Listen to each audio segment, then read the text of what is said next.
Tuhan Ta'ala, selawat dan salam Rasulullah Muhammad SAW yang saya hormati dan saya cintai anak-anak saya dari akademisi. Tentunya gini, saya sedikit mengatakan proses surat, pada saat surat datang dari kementerian, saya lagi cuti. Kemarin saya masuk, yang surat saya adalah surat yang saya jarangkan ke Departemen Dalam Negeri agar jangan ditutup 2 tahun ini karena masih ada siswa. Proses ini saya belum mendapatkan persetujuan dari DPR dan dari Musbida. Saya belum lakukan satu apapun. Adik-adik, anak-anak saya yang saya cintai, saya pro dengan pendidikan. Bukti nyata. Minimal kreditas B saya, IAIN saya.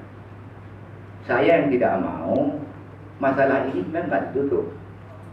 Saya belum bisa menjawab karena saya baru pulang dari cuti dan saya tidak tahu. Kalau saya jawab salah. Opsi adik, mahasiswa anak-anak saya benar.